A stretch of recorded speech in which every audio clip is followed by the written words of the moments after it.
વાવ થરાદમાં નશાના કારોબાર પર એસઓજીની મોટી કાર્યવાહી। બે અલગ અલગ સ્થળોએ દરોડા દરમિયાન પ્રતિબંધિત માદક દવાઓનો જથ્થો જપ્ત કર્યો।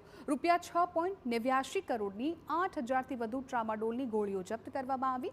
પોલીસે બે આરોપીની કરી છે ધરપકડ। દવાઓના ગેરકાયદે વેપારના મોટા નેટવર્કના પર્દાફાશની શક્યતા।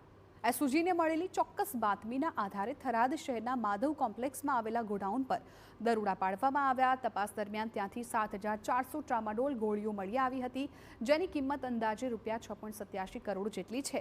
પ્રાથમિક તપાસમાં સામે આવ્યું કે મેડિકલ ધારક આરોપી મફાભાઈ રબારી પોતાની સિકોતર મેડિકલના લાયસન્સનો દુરુપયોગ કરીને ડીસાની પટેલ મેડિકલમાંથી ટ્રામાડોલ દવાઓ મંગાવતો હતો। દવાઓને મેડિકલ સ્ટોરમાં રાખવાને બદલે ગોડાઉનમાં સંગ્રહ કરીને પ્રિસ્ક્રિપ્શન વિના ગેરકાયદેસર રીતે વેચાણ કરવામાં આવતું હતું।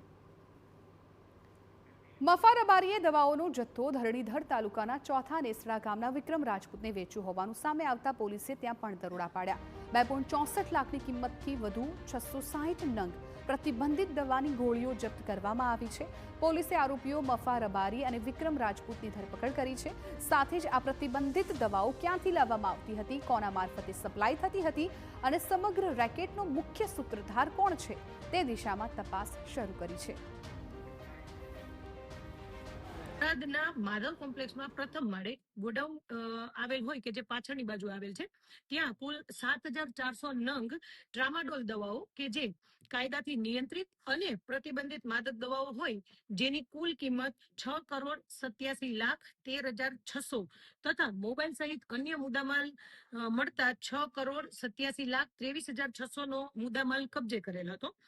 વાવ-થરાદ જિલ્લામાં એસઓજી એક મોટી કાર્યવાહી કરી છે કે પ્રતિબંધિત દવાઓનો જથ્થો પકડ્યો હતો, તે મોટા પ્રમાણમાં હતો, જે 6.89 કરોડનો જથ્થો પકડવામાં આવ્યો હતો। આ જગ્યા પર ગોડાઉનની અંદર મેડિકલની આડમાં રાખવામાં આવતો હતો અને તે મફા રબારી નામનો શખ્સ છે, તે સિકોતર મેડિકલ સ્ટોરના નામનું લાયસન્સનો દુરુપયોગ કરી અને પ્રતિબંધિત દવાઓને સંગ્રહ કરી અને વેચાણ કરતો હતો।